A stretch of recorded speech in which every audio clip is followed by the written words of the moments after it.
Hello, this is Mr. Evilcheese. And I'm Logan. And this is our review of the McFarlane Toys Thing action figures. There's the Norris Monster and the Blair Monster. I never really reviewed these because this came out way before I started doing reviews. And the reason I'm doing this is because I really wanted to be reviewing the NECA McCready figure from the Thing that's out right now at Target. But, of course, every Target... Not at our Target. Yes. Well, the day after we filmed this video, guess what? I found McCready. So, review of that should be coming soon. But, yeah, I'm pretty happy about that. I really wanted to review him because, like, there's lots of things where I say I'm not sure what my favorite of this is or my favorite of that. But I can say for sure that my favorite horror movie is The Thing. Because in my top 10 list, there's not... It'd be hard to make a top 10 list, but there's probably not that many horror movies in my top 10 movies of all time. But The Thing is in there. Up there, probably like in the top 3 at least. I love The Thing. It's just one of my favorite horror movies ever. So I really wanted to get that damn figure. My favorite things that I'd want toys of are the actual monsters though. But still, it would be cool to get human characters from it. But yeah, that's why I want to do this, because these are some of my favorite McFarlane figures, because I loved The Thing. So these came in 2 different packs. There's this is the Norris Monster. They both came out of the same guy. And then that's the Blair Monster, which he's actually kind of a bunch of the monsters. So you can see the dogs coming out of them. And other creatures, probably from other planets. If you watch the movie, it says he has... The Thing has probably traveled to many planets and met with many different aliens that it took the form of. But I really love these figures. But the big issue with them is if you have McFarlane Toys, you know that they are one of the most notorious for breaking. And I think just about all of his legs have broke off multiple times on his spider head. I kept gluing them back on. You glued them on before this video? Yes. Now, some of these broke off. I only had to glue one on tonight, was this one. So I would like NECA to make them. Now some people say, well, NECA figures break, but they're not as bad as people say. There was a time where NECA figures broke a little more, and then they remedied that. But I think they would hold up a lot better than these old figures if NECA made them. I really hope they do make the monsters. I'm just assuming they're going to. But McFarlane only made those 3. There's other ones in the movie that they can make, and I hope NECA gets to them. And I think this one should be bigger, because it looked pretty big in the movie. Mm-hmm. It looks a little smaller there. Yeah, because it wasn't just a guy, it was a bunch of stuff added into him, so it was bigger than a normal human. And this one's kind of odd too, because it's coming out of the guy's body that's laying on the table and goes up to the ceiling. So this is just kind of like... McFarlane did this a lot, where it's kind of like their artistic take on the monster in a way, which is still cool. It's just freaky looking, just like it was in the movie. Mm-hmm. And this one's still really cool, but I think NECA could probably do it better now. I've always loved that little, what do you call it, head crab, head spider? It's like a spider head, I don't know. But I've always thought that was really cool. That's one of the main things. Like the practical effects they use in the movie looks so good, and it's just one of the most messed up things I ever seen. Mm-hmm. Like, there's so many other movies that came out after that done some crazy stuff, but back then this is really messed up stuff. And I think the fact that you got like human parts in there is what makes it extra creepy. If it was just a big demon monster, I don't find that as scary as something like this, because a big demon monster just like almost just seems cartoonish in a way, but these are like, ugh.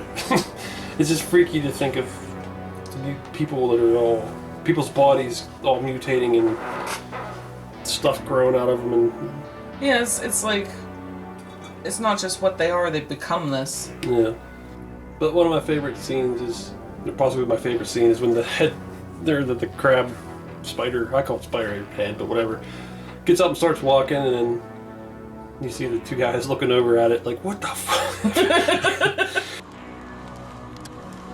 You gotta be fucking kidding. It's just an awesome scene. And the scene where they're testing the blood is very memorable too. Mm-hmm. Let's look at the figures. McFarlane's detail back then was super amazing in the paint and everything. Like I said, like with their movie figures, they would do take a lot of liberties with how they designed it. So this might not be completely screen accurate, but it's still pretty cool and pretty damn freaky. And there's a little bit of articulation. McFarlane were very limited with articulation, but this one has a decent amount because of all the legs. All the legs can spin at the base, and there's a hinge button. Some of them have broken off. You can see where I glued that one there. But that's cool. And that might be all. I'm not sure. All these arms move too, yeah. And all these guts and things are pretty gross. Oh, I forgot I did want to mention Soda Toys made McCready, and he came with the like dog pen and the dog thing monster. But I was never able to get that. I never seen it anywhere. And I think that came out around the time where I wasn't able to like buy many figures anyway. But that would have been cool to get. That'd be another one. It'd be nice if NECA made, but I don't know if they will. But here's the little spider head. It's just so messed up. It's actually upside down. It doesn't even take the time to turn the head right side up. It's just gonna go upside down, and these little eyeballs pop out of it. These did turn a little bit, but they've broken so many times that I don't think I can move them at all. I think the eyeballs are what make me think of it as a crab. Yeah, I guess. Yeah, I guess. And there are crabs that have legs like that. Yeah. I think the likeness of the Norris character is a little bit lost on this head. It looks more like him there, but here it doesn't look as much like him. But yeah, that's really cool. I like all the little bumps all over him. Makes him look like a pretzel. He's got pretzel legs. And here's the Blair Monster. He's just kind of weird because he's supposed to be coming out of the ground, which is why this stops here. So you don't actually get the whole guy. But yeah, this is supposed to be like the big finale, the big final boss. It's using all kinds of different parts that you've seen. You got Blair there, played by Wilford Brimley, the diabetes guy. It's weird to remember that he used to actually like be in stuff and not just be the diabetes man. Yeah. Yeah, I'm pretty sure that's supposed to be one of the dogs coming out of him, but could be something else, but I would assume it's the dog. And then, like I said, some kind of alien from another planet form that's using for these arms here, and some kind of tentacles and things coming out. I don't know what this weird rocky-like looking thing in there is. It could just be parts of the ground it's bringing up with it. I don't know, or it could be some other kind of alien body parts. I don't know. But like his eyeball is just missing, and it's replaced by a giant mouth coming outside of his head. I do like that mouth. Yeah, I absolutely love that movie. It's just ridiculous. That movie is a big memory for me too, because it was one of the first movies we watched together when we started dating. Yeah. Because I had never seen it before. I was kind of sheltered as a kid and didn't get to watch a lot of horror movies, even though I really liked them. And when I told you that, you're like, you have to watch this movie! And it was really good. I like it. Yeah. One of the things about it is lots of horror movies, the acting and just the way the characters are isn't very believable. But that's one thing good about that. It actually seems like a somewhat believable movie with it happens to be a horror movie. Yeah, the way that they behave in that situation does seem plausible. Yeah, that's one of the best things about it is the whole like tension and fear of they don't know which one of them could be the thing, or there could be multiple ones they don't know. And that's just like the paranoia too is a big part of it, and they're all stuck out there in the Antarctic. They can't radio for help or anything, so that's pretty cool.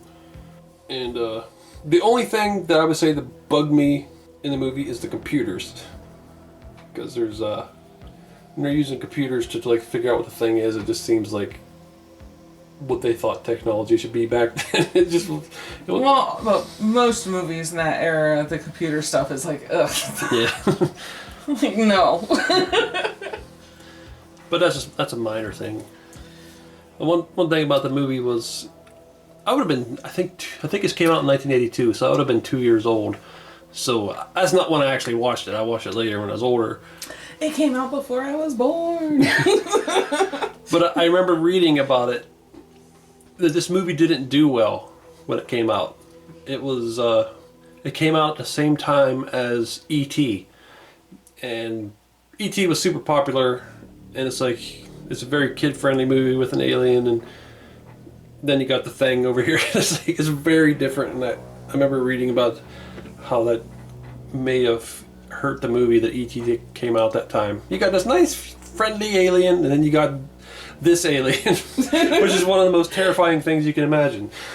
So it does seem, though, that there was a lot of movies, especially in the 80s and early 90s, that weren't received well when they came out, that are like super popular cult classics now. Yeah, this is one of them that became popular later. Mm-hmm. Well, yeah, I love these figures. I hope NECA makes more than just McCready. I'm assuming they're at least going to make more McCready, because the one they came out with, I forget, he has like a subtitle, like Outpost something, whatever.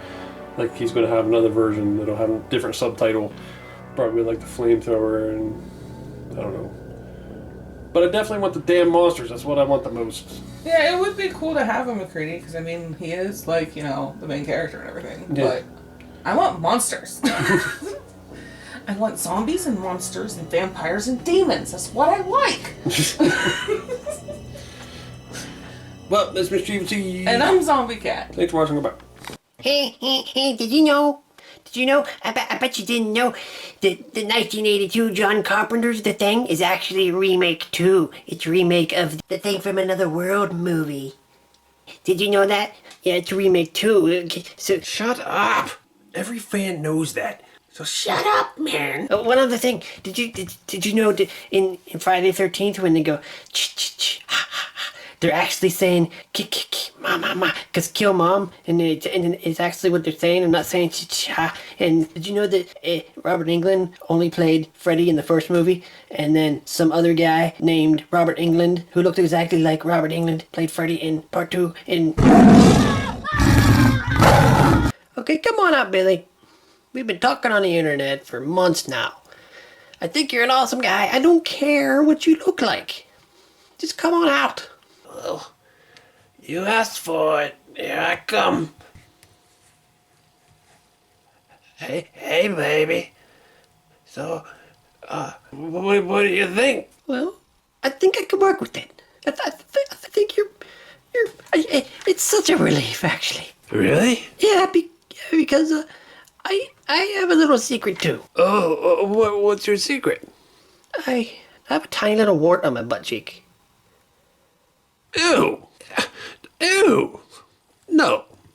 Gross. You could have mentioned that in all these months we've been talking. A wart on your butt. Ugh. That damn wart. I'm so hideous. Hey everyone, it's Clementine from The Walking Dead, and you are watching Mr. Evilcheese and Zombie Cat. Don't be a shitbird and subscribe already. Do it. Thanks.